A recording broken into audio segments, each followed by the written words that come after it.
everybody? Welcome back. It is your boy Mike. Let me first start off by saying Merry Christmas to everyone, Happy New Year's, and let's get straight to the video. So make no mistake, man, it is hard out here for owner-operators. It is hard out here. But, and trust me, there's always a but. Just because majority of the owner-operators are not doing so well does not mean that every owner-operator out here is struggling. You know, not every owner-operator is out here driving for $1 and some change, or $2 a mile, or $3 a mile, or whatever. You know, everybody's, a lot of money is different. So you're gonna have guys that are looking into buying trucks right now, and anybody with any common sense would tell you this is the time to buy. A lot of guys have either gone out of business, or they're going out of business, they're getting out of trucking, they're shutting it down, they're going back to be company drivers. And let me be the first to say, there is nothing wrong with being a company driver. There's nothing wrong with shutting your truck down and going back to be a company driver. I did it. It is what it is. If you're interested in buying a truck, man, like I tell people, Facebook Marketplace, you got truck paper, you got, I don't even know if people still use Craigslist or not, but I mean, that was once upon a time an option. So you're gonna have guys out here that's gonna tell you, like if you're asking questions on, hey, where's a good place to find a truck, or just anything about trying to purchase a truck, you're gonna have a lot of drivers, which from what I can tell has mostly been company drivers, saying, hey, the market isn't good right now, the fuel's too high right now, you know. And that mentality right there, if you listen to them, they're gonna stop you from possibly making one of the best decisions of your life. There's multiple ways of owning a truck. You don't have to pay cash. You can go finance a truck.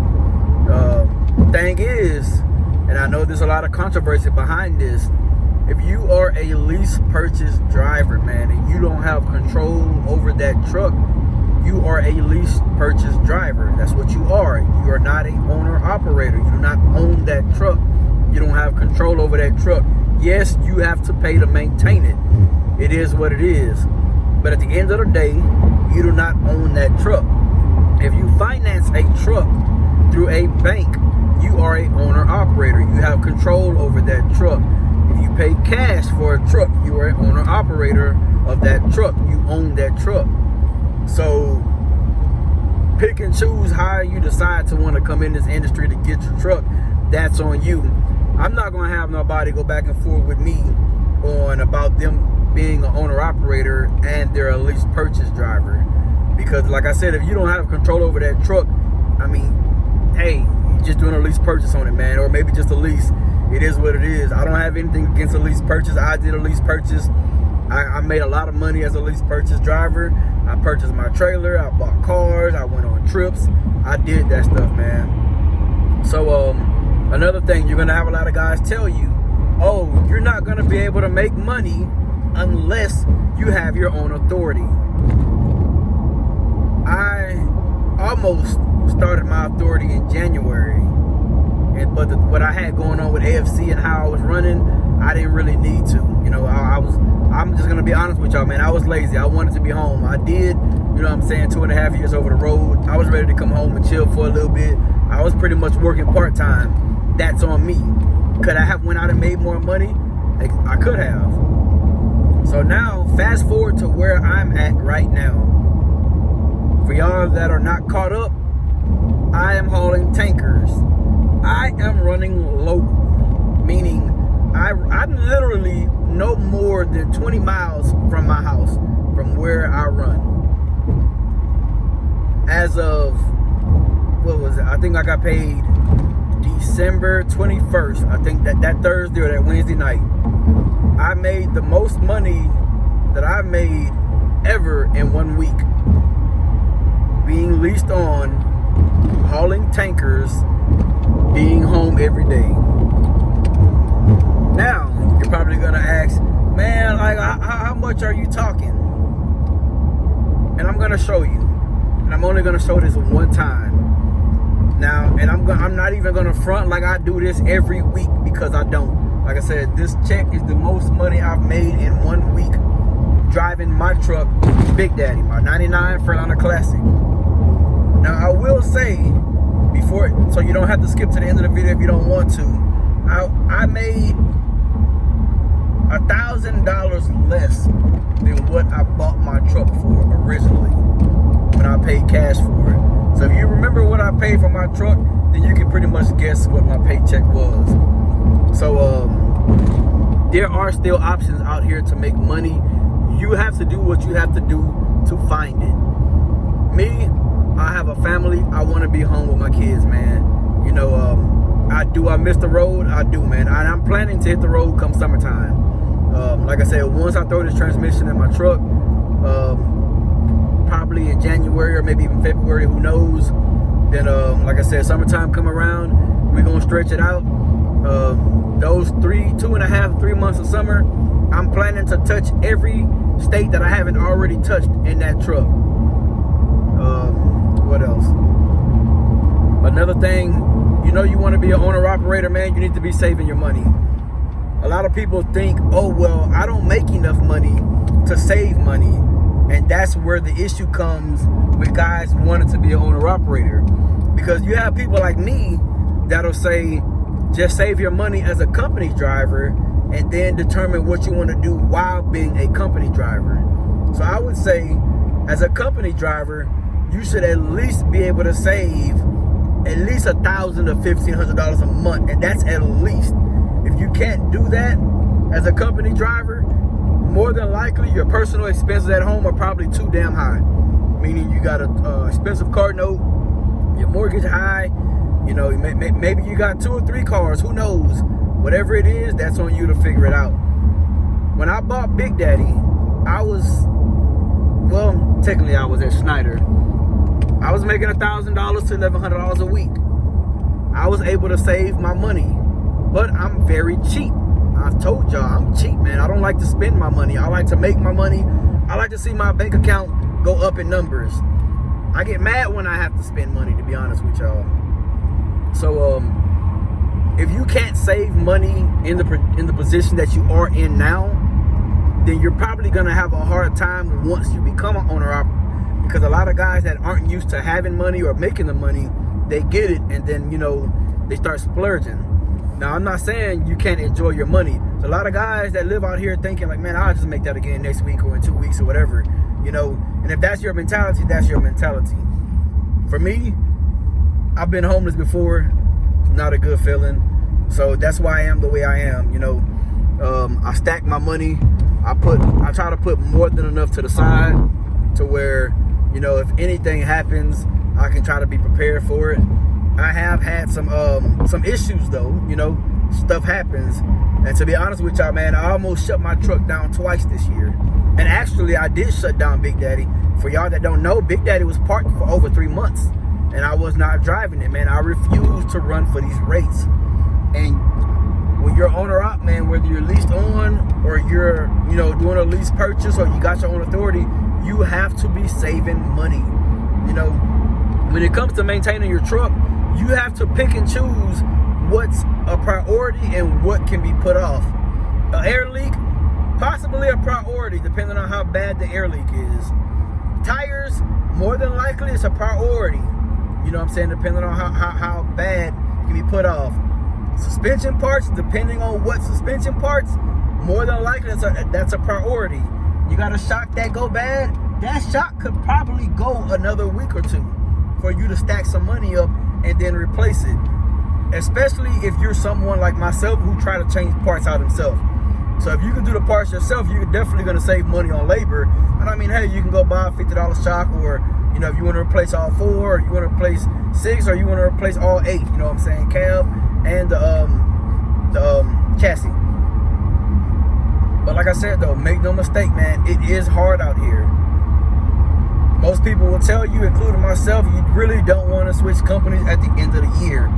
Now, if you're going from a company driver to an owner-op and you got some money you're sitting on, I mean, hey, do the damn thing. You know, I will tell anybody, man, go after what you plan to do. If you plan to be an owner operator, hey, go for it. As long as you've saved for it, you shouldn't. I'm not gonna say you shouldn't have issues, but maybe the issues won't be just as big as other guys who come into this and they only have $200 or $300 in their pockets, and I mean, and they're just winging it. Me personally, real big on saving, man. Me, I like the older trucks, but I will tell y'all, my next truck more than likely is gonna be a newer truck.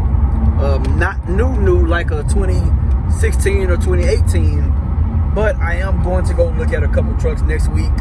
I think one of them is a 2009, and a couple of them were like 2015, 2016. Like I said, and me personally, I prefer to pay cash. I don't like owing anybody. That's where I'm at. I'm trying to think if I have anything else to say to y'all, man. The main reason I haven't really just been putting out videos, I've been focused on working. Because like I said, man, I put it in last week. So when I got paid, man, I was doing the money dance. I was doing a stanky leg. I was just dancing my butt off, man. And I really want to make a video to actually explain to y'all how I save my money. Now, it might not help a lot of people because obviously our expenses are different. Like my personal expenses are pretty much under $1,000. Like I said, pretty much the house is pretty much paid off now. All I have mainly is just my car note and just whatever bills I have at home. And I mean, that's just light bill, water bill, and internet. I don't have cable. I pay for Netflix and that's pretty much it. I don't do all that extra streaming stuff. I'm a minimalist. I don't need all that extra big, gigantic stuff. I just like to be comfortable, to be honest with y'all. People that have seen my car is old, man. My car is about to be 13 years old. It just looks pretty nice. I remember somebody made a comment, why would you finance that? Because I want to, because I can. And you got to be careful and mindful of what you talk about when you're around certain people, because not everybody wants to see you succeed. Not everybody wants to see you make it, because at the end of the day, most people wish they was in the spot that you were in. And that's what I've come to realize. My boy D done told me that shit a lot of times, man. Because I'm real big, man. I'm just going to ignore you. If you come at me with the bullshit, I don't care. I'm not interested in it.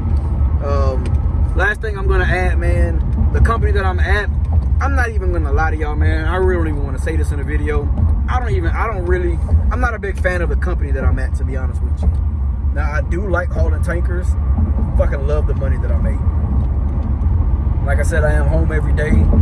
I get 2 days off during the week, which honestly, I only take 1 day off. I work one of my off days because I have goals to reach, man. I'm out here pushing. I'm getting it in. I am working overnight.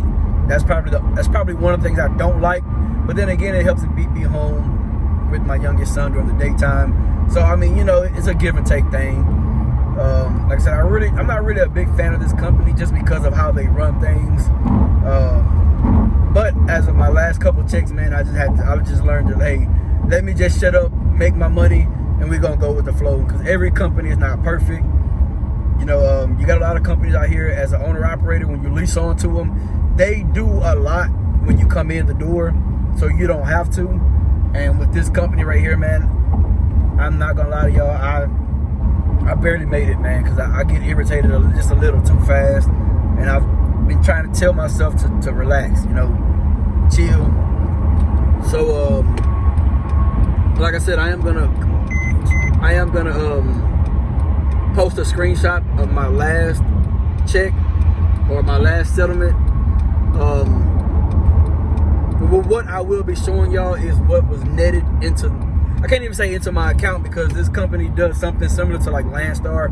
They pay you on a card, on a Com Data card, and then you got to transfer the money off the Com Data card to your personal bank account, or you go to your bank and get the cash advance and have them take all the money off, which is what I was doing at one point up until my last time. I guess they just like, man, that when I'm not even gonna get into that part. But yeah, man, like I said, make no mistake, man, it is hard out here. There's a lot of stuff going on in this world. You got high fuel prices, you got the truck prices are coming down, and that's why a lot of guys are taking advantage of, buying their first truck or even another truck in what's going on right now. Because me personally, I got my eye on 2 trucks, man. I'm not gonna jump the gun or the bullet on anything. Like I said, next week, or pretty much this upcoming week now, because it's Christmas Day, I'm just going to go look. If I see some stuff that I like, then I'll go ahead and bite the bullet on it. And then, you know, hey, I'll make a video on it and let y'all know what it is. So, hey, once again, Merry Christmas to everybody. Happy New Year's. Like I said, I'm not ignoring anybody, man. When I say busy, man, I'm busy. You know, I'm just out here just trying to provide for my family, man, and make money, and I'm just trying to stay focused. And I don't like, you know what I'm saying, straying away from that. So I know I have people that reach out to me. I haven't gotten back to you. It's nothing personal. Sometimes I'll just read the message, man, and I just forget to reply. Like I said, I'm living my own life as well. But hey, if you have any questions or concerns, drop it in the comment section below. If you want to get in contact with me, you can send me an email at truckingwithbigdaddy@gmail.com. Subscribe to the channel, like the video, and if you made it to the end of this video, I guess you can go ahead and see the pay stub.